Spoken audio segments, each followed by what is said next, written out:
नमस्कार, मैं हूं आपके साथ शुभांगी सिंह और हमारे खास कार्यक्रम कोरोना को समझेंगे तो संभलेंगे में आप सभी का स्वागत है। वैसे तो आयुर्वेदिक औषधियों का इस्तेमाल सदियों से कई लाइलाज बीमारियों को ठीक करने के लिए किया जा रहा है, लेकिन कोरोना काल में इन आयुर्वेदिक औषधियों पर लोगों का भरोसा और भी बढ़ गया। ये जड़ी बूटियां आज देश भर में इस्तेमाल की जा रही हैं। हालांकि वैक्सीन आने के बाद ऐसी उम्मीद जताई जा रही है कि कोरोना का एंड अब हो जाएगा, लेकिन बाबा रामदेव के वैक्सीन और डॉक्टर्स को लेकर आए बयान के बाद बहस छिड़ गई है। आयुर्वेद और एलोपैथी में से कौन सी पैथी ज्यादा असरदार है? अगले आधे घंटे में ऐसे ही कुछ सुलगते सवालों के जवाब तलाशेंगे। जुड़ेंगे कुछ खास मेहमानों के साथ।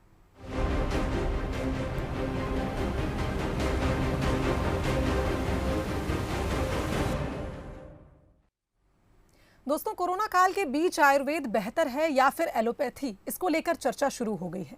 योग गुरु बाबा रामदेव ने डॉक्टर्स को लेकर दिए विवादित बयान के बाद इस पर कई डॉक्टर्स की प्रतिक्रिया भी सामने आई। आईएमए ने इस पर नाराजगी भी जताई है। साथ ही एलोपैथी बनाम आयुर्वेद की पुरानी जंग फिर से शुरू हो गई है। देखिए ये रिपोर्ट। क्या कोरोना का काल है आयुर्वेद या एलोपैथी है ज्यादा फायदेमंद?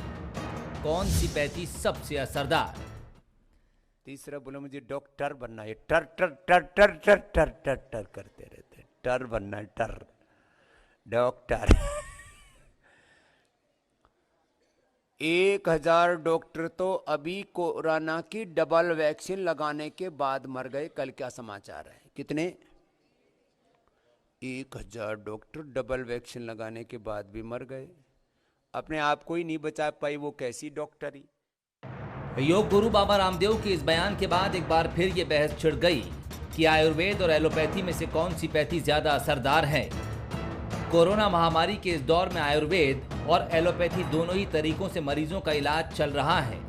3 वैक्सीन को भी इमरजेंसी मंजूरी दी जा चुकी है। हालांकि रामदेव के बयान पर आईएमए ने कड़ी आपत्ति जताई है। इंडियन मेडिकल एसोसिएशन ने पीएम मोदी को पत्र लिखकर इस बयान को कोरोना काल में डॉक्टर्स का मनोबल कम करने वाला बताया। साथ ही वैक्सीन पर भ्रम फैलाने के आरोप लगाते हुए बाबा रामदेव पर देशद्रोह का केस दर्ज करवाने की मांग की। एक ऐसी विधा है जब वो खुद फेल हो जाते हैं, जब बाकी की विधाएं जब फेल हैं तभी ये विधा को सब लोग अपनाना चाहते हैं। क्या ऑक्सीजन क्या नाक से जब फेल हो गई थी तभी तो ऑक्सीजन की सिलेंडरों की जरूरत पड़ी, या अन्य दवाइयों की तभी ज़रूरत पड़ी, स्टीरॉइड्स की, जब आवश्यकता पड़ी कि आदमी को जान बचाने के लिए, जब मर रहा है, कोरोना से ग्रसित हो रहा है, इस स्थिति में पहुंच रहा है, तो उसको बचाने के लिए इलाज भले ही नहीं है लेकिन उसको एक मेंटेन करना पड़ता है कुछ समय तक, जब तक कि वो बीमारी, शरीर का इम्यून सिस्टम उससे लड़ने के लिए तैयार ना हो जाए। जब उससे लड़ लेता है, वो हो जाता है, हमारी दवाइयाँ जब उस दौर तक पहुँच जाती हैं और वो ठीक हो जाते हैं मरीज। दूसरे देशों के मुकाबले भारत में आयुर्वेद काफी मशहूर है। कोरोना काल में लोगों ने आयुर्वेद पर ज्यादा भरोसा भी जताया। लोगों ने काढ़ा, अश्वगंधा और गिलोय का इस्तेमाल इम्यूनिटी बूस्ट करने के लिए किया, जिससे वो न सिर्फ खुद कोरोना से बच सकें बल्कि अपने परिवार को भी इस महामारी की चपेट में आने से बचाएं। कोरोना को मात देने के लिए आयुष मंत्रालय ने भी आयुर्वेद का सहारा लिया था। लोगों को काढ़ा समेत आयुर्वेद दवाइयाँ लेने के लिए गाइडलाइन भी जारी की थी। मध्य प्रदेश सरकार ने भी प्रदेश में काढ़े के पैकेट बंटवाए। भोपाल में आयुर्वेद दवाओं का कोरोना मरीजों पर ट्रायल हुआ। आयुष विभाग ने भी दावा किया था कि कोरोना संक्रमित मरीजों को जो काढ़ा पिलाया गया उसके काफी अच्छे नतीजे आए। जहां कोरोना काल में आयुर्वेद ने खुद को साबित किया है, वहीं पर कोरोना काल में जब आयुर्वेद खुद को साबित करने के बाद उसका तिरस्कार और उसको अपमानित किया गया, वो कहीं ना कहीं देखने लायक है, सोचने लायक विषय रहा है। जहां पर एलोपैथी कोरोना काल में खुद को साबित नहीं कर पाई, वहां पर आयुर्वेद को एक बढ़ने का मौका मिलना चाहिए था, लेकिन ऐसा नहीं हुआ। आयुर्वेद को बढ़ने का मौका नहीं मिला गया, जबकि उसके ऊपर तरह तरह के इल्जाम और तरह तरह की आरोप प्रत्यारोप चलते रहे। आज जिस तरीके से आयुर्वेद और एलोपैथी ने जो एक भयानक रूप आपस में लड़ाई के ले लिया है, वो देश और समाज के लिए किसी भी तरीके से हितकर नहीं है। आयुर्वेद और एलोपैथी दोनों का अपना महत्व है। आयुर्वेद जहां बीमारी से बचाव और उसको जड़ से खत्म करने में असरदार है, तो एलोपैथी एक्यूट, जटिल ऑपरेशंस और इन्फेक्शन के इलाज में फायदेमंद है। ऐसे में कोरोना से बचाव के लिए लोग किसे अपनाते हैं, ये फैसला उन पर ही छोड़ देना बेहतर होगा। साथ ही महामारी के इस दौर में हमें ऐसे बयान देने से भी बचना चाहिए जिससे आयुर्वेद और एलोपैथी दोनों प्रोफेशन से जुड़े लोगों का मनोबल कम होता हो। Bureau report, Bansal news. तो महामारी में छिड़े इस महायुद्ध पर चर्चा करने के लिए आज हमारे साथ गेस्ट पैनल में डॉक्टर संजय हैं, जो पूर्व उपाध्यक्ष IMA के हैं। साथ ही हमारे साथ आयुर्वेद चिकित्सक डॉक्टर सूर्यभान भी गेस्ट पैनल में जुड़ गए हैं। आप दोनों ही मेहमानों का बहुत स्वागत है बंसल न्यूज पर। डॉक्टर संजय, सबसे पहले आपसे जानना चाहूंगी, जिस तरह से हम देख रहे हैं कि आयुर्वेद वर्सेस एलोपैथी की जो ये जंग छिड़ गई है, एक तरह से कहा जाए दोनों ही पद्धति अपने आप में महत्व रखती हैं, पैरेलली हम चल रहे हैं। कोरोना काल की बात की जाए, कोरोना में जो ये कोरोना के खिलाफ जंग है, इसमें पैरेलली आयुर्वेदिक भी जो आयुर्वेदिक औषधियां हैं वो भी चल रही हैं और एलोपैथी भी चल रही है, तो ये टकराव क्यों हो रहा है? मैडम, मैं कई सालों से योग से जुड़ा हुआ हूँ। मैं चेस्ट फिजिशियन हूँ और मैं हमारे यहाँ जो कॉलेज चलता है चोइथराम कॉलेज, उसमें मैं MA वाले योग के छात्रों को पढ़ाता भी हूँ। और आयुर्वेद की जहाँ तक बात है, चरक और सुश्रुत में कई सालों से चल रहा है। इसका विरोध जो है किसी भी एलोपैथी के डॉक्टर ने आज तक नहीं किया। इंडियन मेडिकल एसोसिएशन के एक भी डॉक्टर ने इसका आयुर्वेद का विरोध नहीं किया। मुझे भी याद है और सबको भी याद होगा, जब हम छोटे थे उस ज़माने में नानी जो थी, दादी जो थी, हमको पुराने काढ़े और ये सब देती रहती थी। तो ये भूलना बहुत कठिन है और ये हमारा पुरातन पद्धतियाँ है। ये जो बोला जा रहा है आज के IMA ने विरोध किया है और एलोपैथी डॉक्टर्स ने विरोध किया है, मैं इसका कड़ा विरोध करता हूँ। किसी भी डॉक्टर ने, हमारे सदस्य ने इसका विरोध नहीं किया हुआ है। विरोध इस बात का हुआ है कि दूसरी पैथी को गलत बोलना, विरोध इसका हुआ है। विरोध आप यदि ध्यान रखें तो विरोध इसका हुआ है कि दूसरी पैथी गलत है। आप अपनी उंगली को बड़ा कीजिए, दूसरे की उंगली को छोटी क्यों करते हैं जी। और मेन जो प्रॉब्लम आई है लोगों को, वो प्रॉब्लम जो आई है कि जो ऑक्सीजन नहीं मिला, अस्पतालों में जगह नहीं मिली। एक भी आदमी बता दीजिए मुझे कि जो घर पे ही उसकी मृत्यु हो गई, बड़े खेत के साथ में बोल रहा हूँ, उसको अंत में जाना पड़ा, वार्ड में ऑक्सीजन के लिए भटकना पड़ा, रेमडेसिविर के भटकना पड़ा। तो ऐसी स्थिति क्यों आई? तो विरोध आयुर्वेद का नहीं है, विरोध इसका है कि आप एलोपैथी को बुरा क्यों बोल रहे हो। किसी ने भी आयुर्वेद का बुरा नहीं बोला है, किसी ने भी। बिल्कुल डॉक्टर संजय, आपकी बात से सहमत हूँ। डॉक्टर सूर्यभान, आपसे जानना चाहेंगे, डॉक्टर संजय की आपने बात सुनी तो उनका यही कहने का मतलब है कि हम अपनी पद्धति को बड़ा बता सकते हैं लेकिन दूसरी पद्धति को नकार नहीं सकते। अगर एलोपैथी की बात की जाए तो इस कोरोना काल में एलोपैथी के कारण बहुत से मरीज ठीक भी हुए हैं, तो क्या आयुर्वेद को बढ़ावा देने के लिए हमें एलोपैथी की निंदा करनी चाहिए? नहीं, सबसे पहले तो मैं ही बोलना चाहूँगा कि जो विरोध चल रहा है ना आयुर्वेद वर्सेस एलोपैथ, इसको मैं किसी भी तरीके से नहीं बोलता हूँ। मुझे लगता है कि दोनों पैथियों की अपनी अपनी अहमियत है और दोनों पैथियों की एक सीमा है। आयुर्वेद की भी एक अपनी सीमा है और एलोपैथी की भी अपनी सीमा है जी। हर एक पैथी की लिमिटेशन होती है। अगर किसी पैथी में अगर कोई कमी है तो उस पैथी की कमी को दूसरी पैथी पूरा कर सकती है। तो दोनों को मिलाकर एक भारत देश में एक बहुत अच्छा ही, जिसको अपन बोले कि हेल्थ सिस्टम बनाया जा सकता है।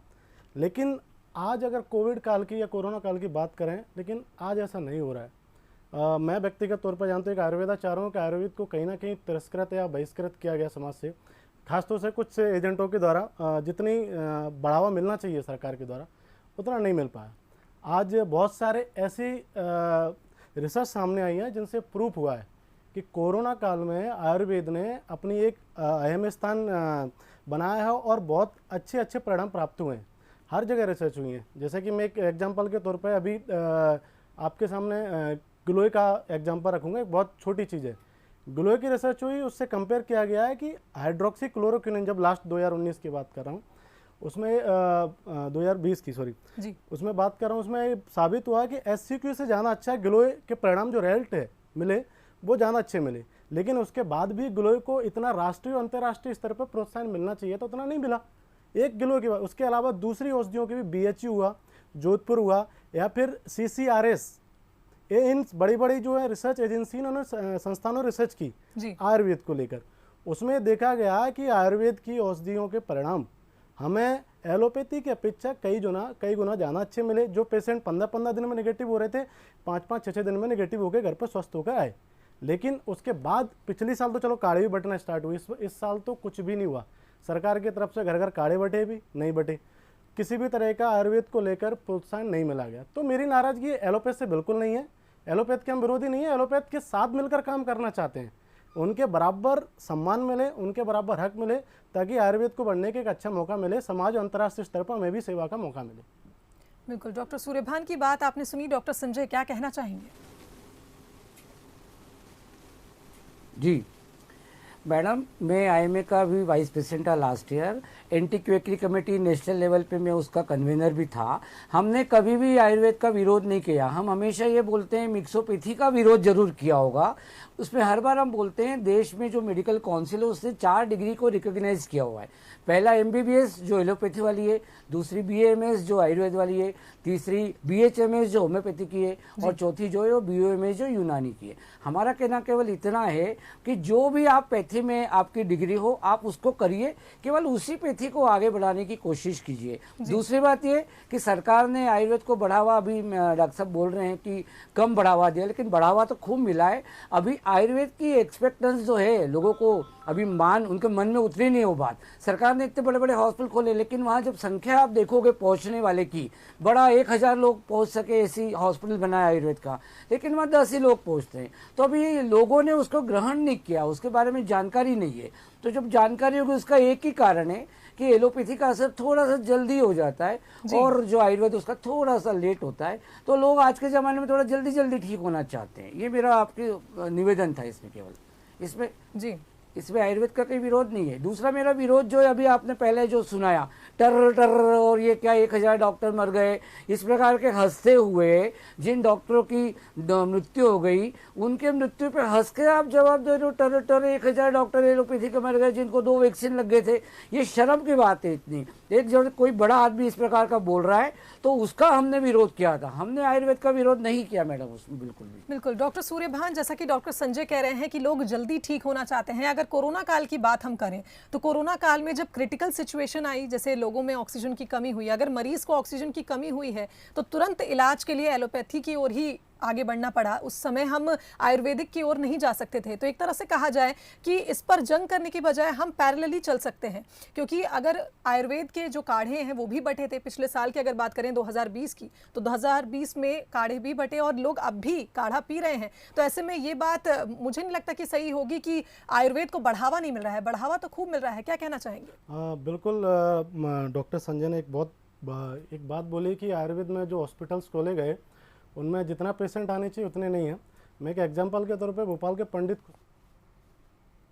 करता हूँ, उसमें इतने पेशेंट्स आते हैं कि जो पंचकर्म कराने के लिए 15 दिन बाद नंबर मिलता है। गवर्नमेंट हॉस्पिटल की बात कर रहा हूँ। और दूसरा पॉइंट बोला कि आयुर्वेद बहुत स्लो काम करता है। अगर ऐसा होता तो कोरोना पेशेंट जो 15 दिन में ठीक हो रहे हैं वो 6 दिन में कैसे सही होते? उनको तो 15 दिन से ज़्यादा लगना चाहिए था। इसके अलावा आज कई सारे डॉक्टर इंडिविजुअली रूप से कोविड के सीरियस पेशेंट पर काम कर रहे हैं, जिनमें देखा गया है कि जहां एलोपैथी की अभी फिलहाल कोई ऐसी रिसर्च नेशनल इंटरनेशनल लेवल पर नहीं आई है जो साबित कर सके कि कोरोना वायरस पे किसी तरह से प्रभावी है। वहां आयुर्वेद को लेकर IIT दिल्ली ने भी अश्वगंधा पर क्लिनिकल ट्रायल्स किए, उसमें भी देखा गया कि अश्वगंधा कोरोना पर कारगर है। तो वहाँ ये रिसर्च सामने आई तो उसके जल्दी रिजल्ट मिले। इसके अलावा एक कास्ट औषधियों की बात कर रहे हैं हम लोग। अगर रस औषधियाँ आयुर्वेद में एक बहुत बड़े पैमाने पे है, जिनको मिनरल्स के रूप में देख सकते हैं, कॉपर, गोल्ड, हीरक, भस्म वगैरह का यूज़ करते हैं, जिनके जब क्रिटिकल और सीवियर पेशेंट्स में इस्तेमाल किया गया, मैंने व्यक्तिगत तौर पे किया, तो पेशेंट इतनी जल्दी रिकवर हुए, 80% लंग डैमेज तक पेशेंट घर पे रह के ठीक किए आयुर्वेदाचार्यों ने। उनका डाटा, उनकी जो रिकवरी रेट वगैरह है, पूरे डॉक्यूमेंट्स वगैरह, बहुत सारे जो अलग अलग प्रैक्टिस कर उनके पास अवेलेबल हैं। बिल्कुल डॉक्टर सूर्यभान, आपने बात सही कही कि जिस तरह से अगर हम देखें कि आयुर्वेदिक औषधियों की बात की जाए, बहुत पुराने समय से इन औषधियों का उपयोग किया जा रहा है और इनके परिणाम भी देखने को मिलते हैं। डॉक्टर संजय, कहीं ना कहीं जब इस तरह के बयान सामने आते हैं, जैसा कि आपने अभी कहा था कि जब बयान आते हैं डॉक्टरों को, एक तरह से कहा जाए डॉक्टरों का मनोबल भी इन बयानों से टूटता है। क्या कहना चाहेंगे? एक डॉक्टर हैं आप।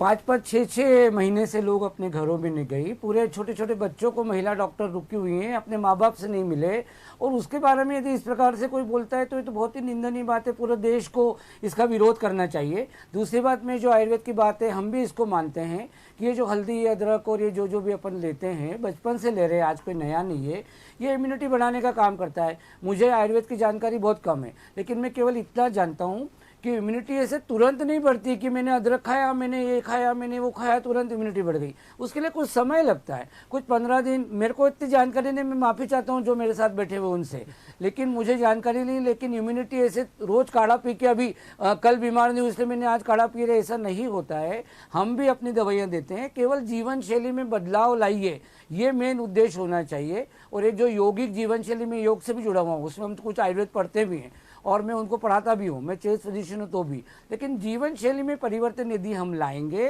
नियमित दिनचर्या रखेंगे, नियमित भोजन करेंगे, भोजन में परहेज करेंगे, नियमित व्यायाम करेंगे, नियमित जो भी दवाइयाँ लेंगे वो लेंगे, नियमित जांचें करेंगे, तो निश्चित ही हमारा जीवन ठीक हो जाएगा और हम निरोगी रहेंगे, चाहे वो एलोपैथी में जाओ चाहे आयुर्वेद में जाओ। मेरा ये लोगों से निवेदन ये रहेगा कि जीवन शैली में परिवर्तन लाने का प्रयास करें, बजाय इस झगड़े के कि ये लूँ कि वो लूँ।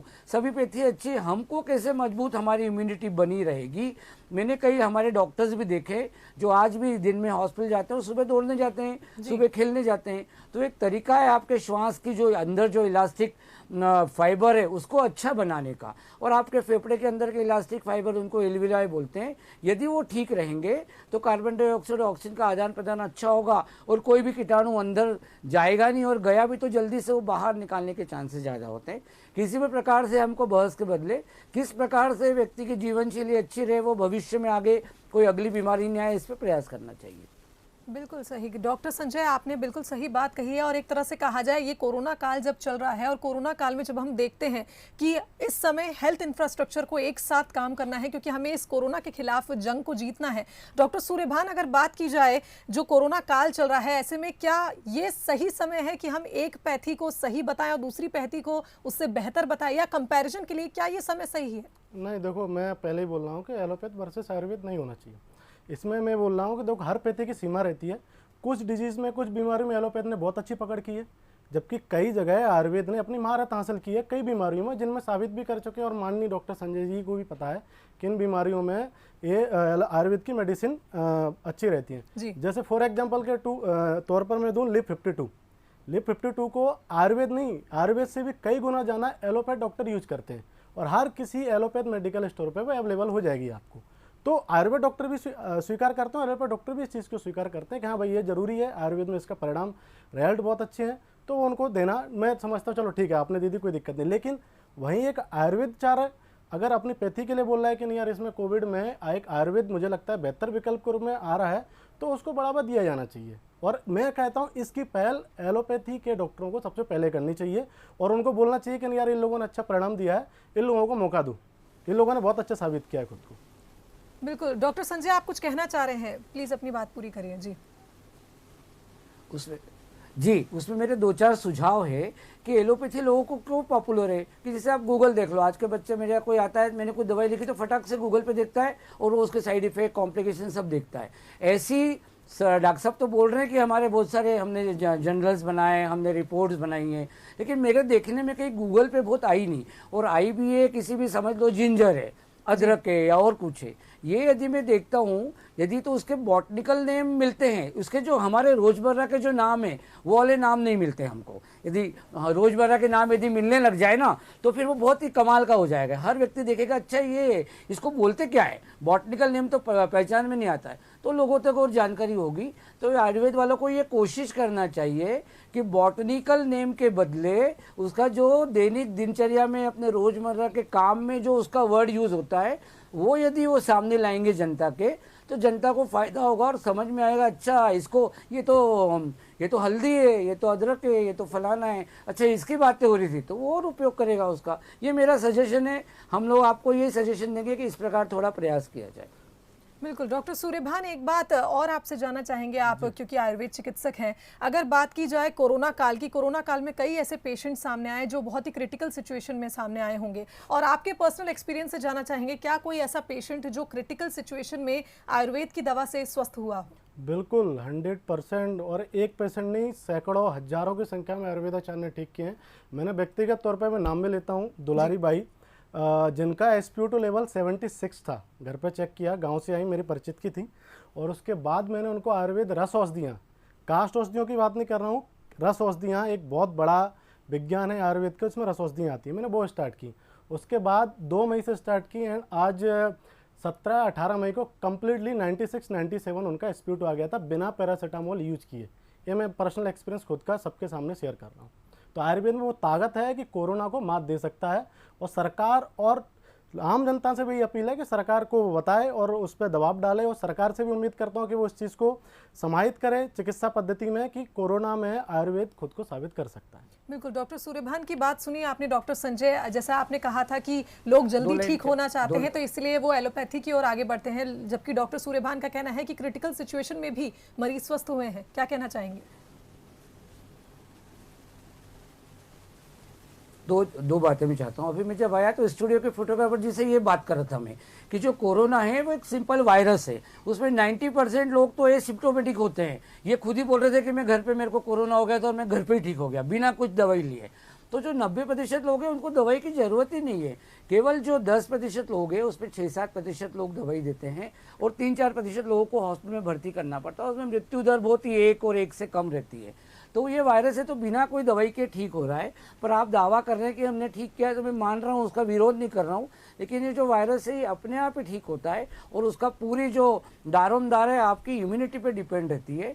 तो क्रेडिट आप लेना चाहते तो लीजिए, कोई प्रॉब्लम नहीं है। लेकिन ये 90% लोग तो बिना कोई दवाई के खुद के दम पे ठीक हो रहे हैं, खुद की इम्यूनिटी से ठीक हो रहे हैं। और जो एसिम्प्टोमेटिक हम देख रहे हैं ना, और वो एसिम्प्टोमेटिक जो देश में आगे बढ़ा रहे हैं, घूम रहे हैं सड़कों पे, तो आज 40 करोड़ लोग देश के जो हैं वो कोरोना ग्रसित हो गए। आज के आंकड़े में बता रहा हूँ, अभी भी 1 करोड़ 90-95 करोड़ लोग बाकी हैं जिनको होना है। ये 40 करोड़ में थोड़े बहुत और जोड़ लो ये एसिम्प्टोमेटिक जो, तो अभी भी 50 करोड़ 60 करोड़ लोग बचे जिनको कोरोना अभी होना बाकी है, और जाएगा तभी जब एक व्यक्ति को कोरोना हो जाएगा या उसमें इम्यूनिटी फैल जाएगी। तो अब हमको प्रयास जो करना है पर्सनल सैनिटाइजर पे, पर्सनल वैक्सीन पे, मास्क पे, हाथ धोने पे और सैनिटाइजर डालने पे, सोशल डिस्टेंसिंग पे, बस के बदले हमको इस पे बात करना चाहिए आज।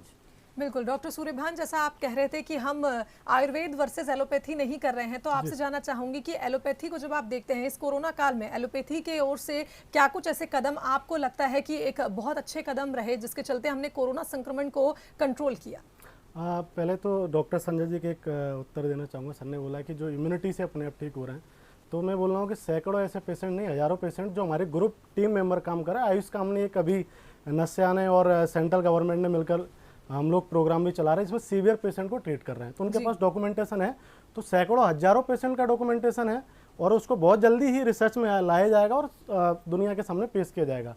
तो वो लोग सब ठीक हुए हैं, अभी तक ऐसा नेगेटिव फीडबैक नहीं गया है।